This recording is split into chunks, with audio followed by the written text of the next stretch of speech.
सत्य मिळवण्यासाठी तुम्हाला ज्ञानाची गरज पडते। जेव्हा तुम्ही सत्य शोधण्यासाठी ज्ञानाची उपासना करता, साधना करता, तेव्हा तुम्हाला अमरत्वाचा बोध मिळतो। जे तिन्ही कालामध्ये भूत, वर्तमान आणि भविष्य या तिन्ही कालामध्ये जे स्थिर राहतं त्याला सत्य असं म्हणतात। जे काल नव्हतं, आज आहे आणि उद्या नाही नसणार आहे, ते सत्य नाही। ज्याला शरीर आम्ही म्हणतो ते शरीर सत्य याच्यामुळे नाही, कारण ते काल नव्हतं जन्माच्या पूर्वी, ते मृत्यूनंतरही नसणार आहे, ते आत्ता आहे तात्पुरतं, म्हणून ते सत्य नाही।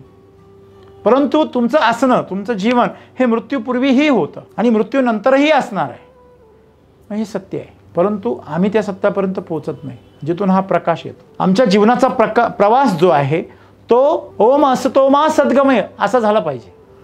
अहंकाराची दुसरी बाजू अज्ञान आहे। अज्ञानी माणसाला अहंकार असतो ना, अहंकारी माणूस अज्ञानीच राहतो, हे नेहमी लक्षात ठेवा।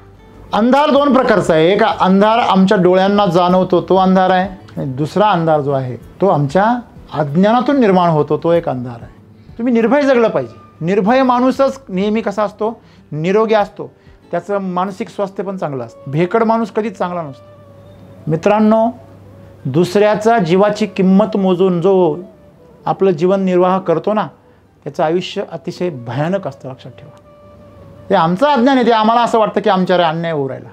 तुम्ही कधी दुसऱ्याची बाजू किंवा थर्ड अँगलनी कधी विचार केलाच नाही, तुम्ही कधी गुरु कधी नेमलाच नाही, तुम्ही स्वतःचं कधी परीक्षण करून घेतलंच नाही। मग तुम्ही जर स्वतःचं कधी परीक्षणच करून घेतलं नाही तर तुमच्याकडे फक्त तक्रारी शिल्लक राहणार आहे, आणि अज्ञानी माणूस हा नेहमी तक्रार करत असतो। जो नवीन निर्माण करण्यासाठी मेहनत करतो ना, तो कधीही नाशासाठी कारणीभूत बनत नाही। म्हणून जीवनामध्ये जर तुम्हाला क्लॅरिटी हवी असेल, जीवन तुम्हाला निर्भयपणाने जगायचं असेल, तुमच्या जीवनामधून भीती घालवायची असेल, तर तुम्ही पहिलं हे लक्षात ठेवलं पाहिजे की मला ज्ञानाचं अर्जन केलं पाहिजे, मला श्रमजीवी बनलं पाहिजे।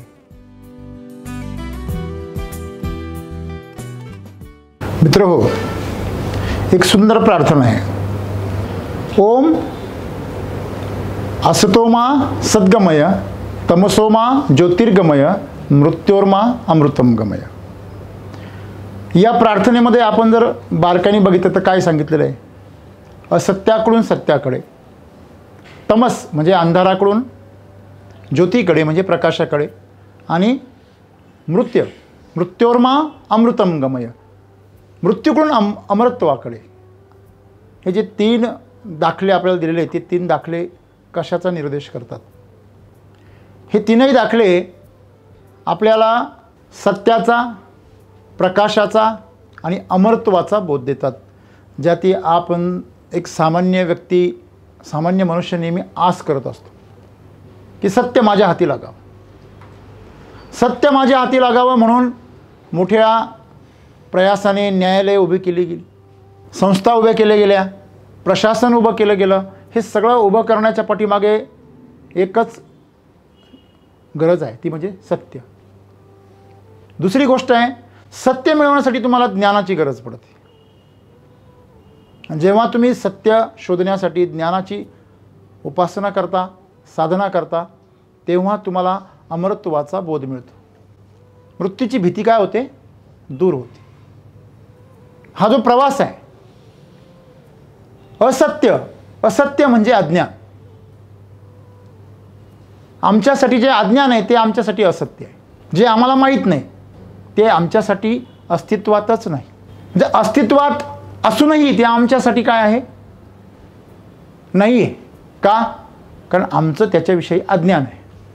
आपण एखाद्या लहान मुलाला जर समजून सांगितलं की बाबा रे, की हा जो फॅन आहे आणि हा जो बल्ब आहे हे दोघंही एकच शक्ती चालवते, हा जो फ्रीज आहे आणि हा जो हीटर आहे हे दोघंही एकाच शक्तीपासून चालतात, असं जर कोणाला सांगितलं तर लहान मुलं किंवा जी अज्ञान लोक असतात ती मान्य नाही करणार। म्हणजे जेव्हा सुरुवातीच्या काळामध्ये भौगोलिक ज्ञान प्राप्त झालं तेव्हा गॅलिलिओ म्हटला अरे पृथ्वी गोल आहे। तेव्हाचे धर्मपंडित म्हणायचे पृथ्वी सपाट आहे, कारण आमच्या ग्रंथांमध्ये लिहिलेलं आहे पृथ्वी सपाट आहे। तो म्हटला मी सिद्ध करू शकतो पृथ्वी गोल आहे। मग त्याचा आवाज दाबण्यात आला, त्याला मृत्यूदंडाची शिक्षा करण्यात आली। कारण ही अज्ञान लोक असतात, ही अज्ञान लोक घाबरली। काय घाबरली? की आमच्या ग्रंथांमध्ये जे लिहिलेलं आहे ते जर खोटं सिद्ध झालं तर आमचं अस्तित्व धोक्यात येईल. आम्ही आत्तापर्यंत हजारो वर्ष लोकांना जे खोटं सांगत आलो ते धोक्यात येईल. आणि म्हणून त्यांच्या मनामध्ये भीती निर्माण झाली. भीती एक साधारण शास्त्रज्ञ निर्माण करू शकला. ही ताकद आहे ज्ञानाची. परंतु पुढे जाऊन सगळ्या जगाला ते मान्य करावं लागलं की पृथ्वी गोल आहे. सर्वात महत्त्वाची गोष्ट जी आहे ती म्हणजे सत्य. सत्य म्हणजे जे तुमच्या समोर आहे, जे बदलू शकत नाही, जे तिन्ही कालामध्ये भूत, वर्तमान आणि भविष्य या तिन्ही कालामध्ये जे स्थिर राहतं त्याला सत्य असं म्हणतात. जे काल नव्हतं, आज आहे आणि उद्या नाही नसणार आहे ते सत्य नाही. ज्याला शरीर आम्ही म्हणतो ते शरीर सत्य याच्यामुळे नाही, कारण ते काल नव्हतं जन्माच्या पूर्वी, ते मृत्यूनंतरही नसणार आहे, ते आत्ता आहे तात्पुरतं, म्हणून ते सत्य नाही. परंतु तुमचं असणं, तुमचं जीवन हे मृत्यूपूर्वीही होतं आणि मृत्यूनंतरही असणार आहे, हे सत्य आहे. परंतु आम्ही त्या सत्यापर्यंत पोहोचत नाही जिथून हा प्रकाश येतो.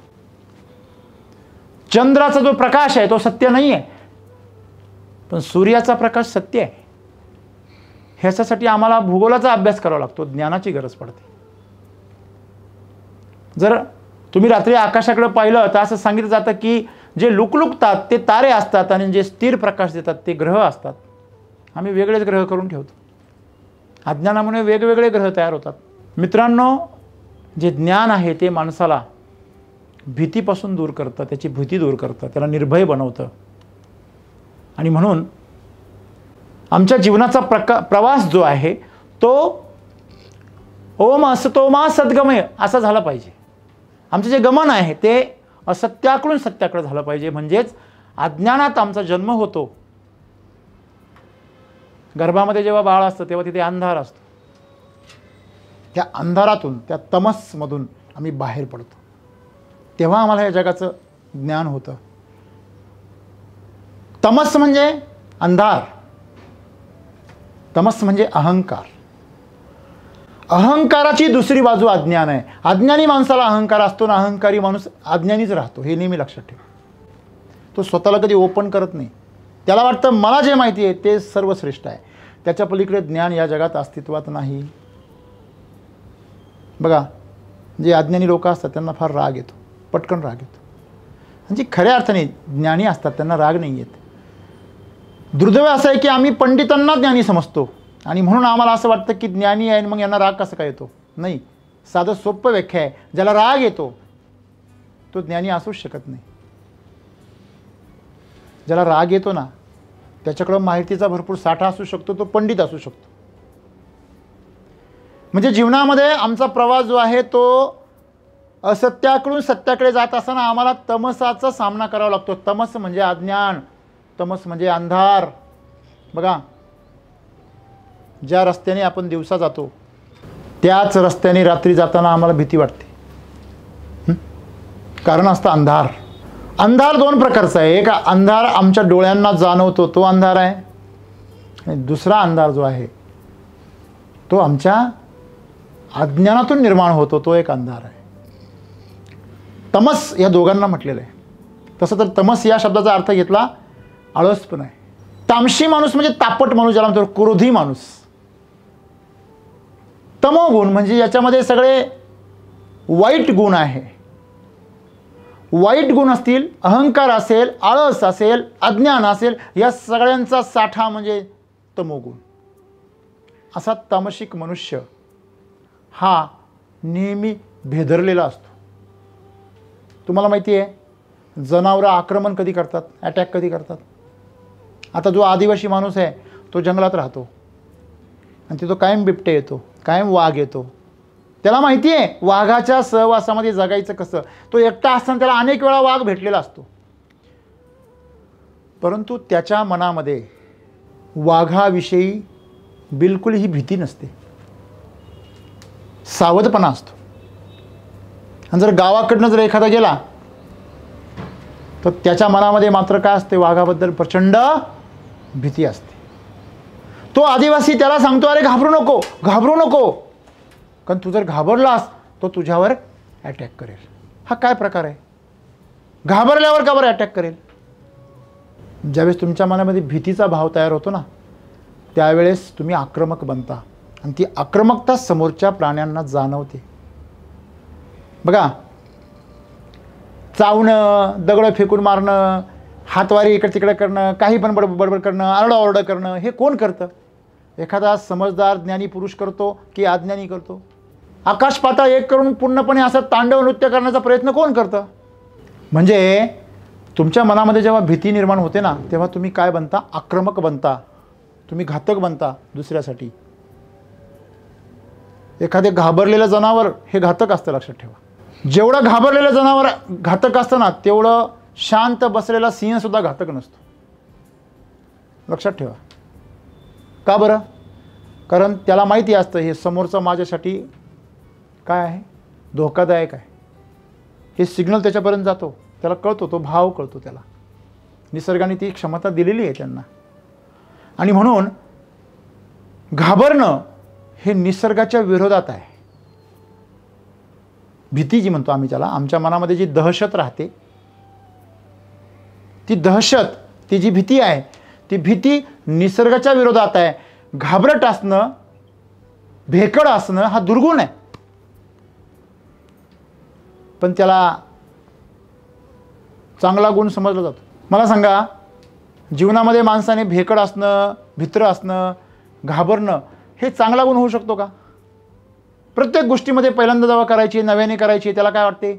भीती वाटते. का बरं? कारण त्या गोष्टीविषयीचं काय असतं? अज्ञान असतं. तुम्ही कुठली वाहन चालवायला शिकले, एखादं गृहिणी स्वयंपाक करायला शिकत असेल, किंवा तुम्ही आयुष्यामध्ये काही एखादी गोष्ट पहिल्यांदा करत असाल, काही पण करत असाल, त्यावेळेस तुमच्या मनामध्ये भीती असते.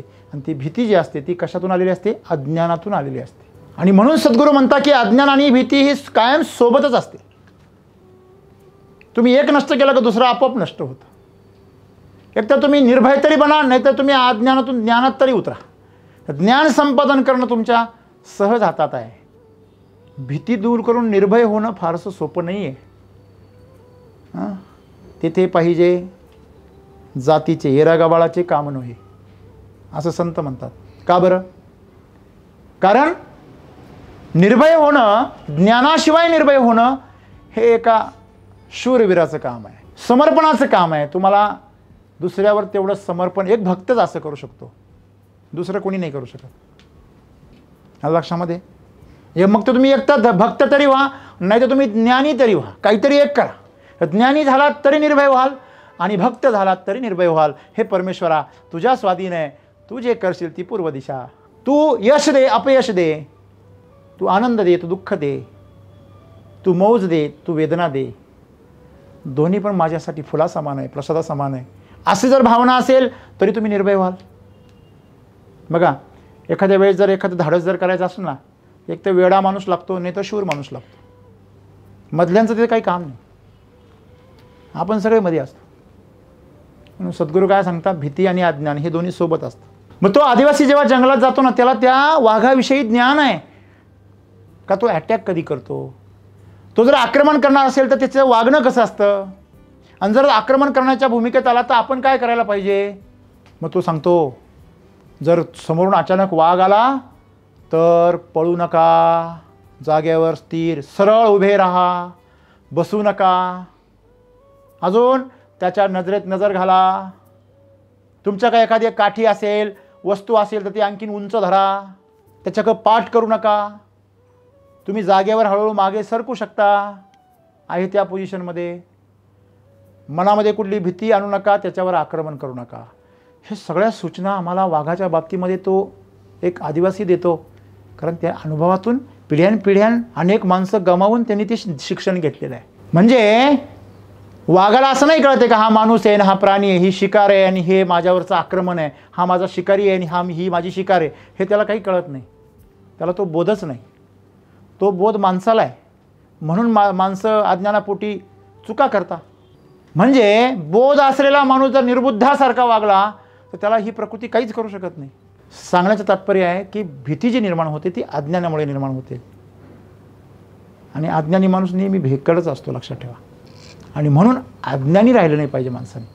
मग ते जीवनामध्ये तुमचं सांसारिक जीवन असेल, आध्यात्मिक जीवन असेल, किंवा तुमचं बिझनेस असेल, पर्सनल लाईफ असेल, तुम्ही कुणीही असा, तुम्ही निर्भय जगलं पाहिजे. निर्भय माणूसच नेहमी कसा असतो, निरोगी असतो, त्याचं मानसिक स्वास्थ्य पण चांगलं असतं. भेकड माणूस कधीच चांगला नसतो. काही माणसं आदर जो दाखवतात ना, तो भीतीपोटी दाखवतात. भीतीपोटी दाखवलेला आदर हा खोटारडा असतो, पाखंड असतं, ते ढोंग असतं, ते कधी ना कधी उघडं पडतं. आणि म्हणून आजकाल आपण जे बघतो की प्रत्येकाला एकमेकाविषयी भीती आहे. का? कारण प्रत्येकाने पासवर्ड टाकून ठेवलेले आहे, प्रत्येकाने मुखवटे घातलेले आहे. त्याचा दाखवायचा आणि असण्याचा चेहरा मोहरा वेगळा आहे. लग्न होण्या अगोदर मुलगा मुलगी एकमेकाला कसे दाखवता ना, दाखवता की नाही? हां, एखादी वस्तू जर विकायची असेल, एखादे प्राणी किंवा काही पण जर विक्री करायची असेल, बंगला विकायचा आहे, गाडी विकायची आहे, वस्तू विकायची आहे, तर ते मेकॅनिकच जाता, भाऊ थोडीशी पॉलिश करून दे. रंग आयुष्यात कधी पॉलिश करेल नाही, पण विकायच्या वेळेस पॉलिश करून घेतो. का?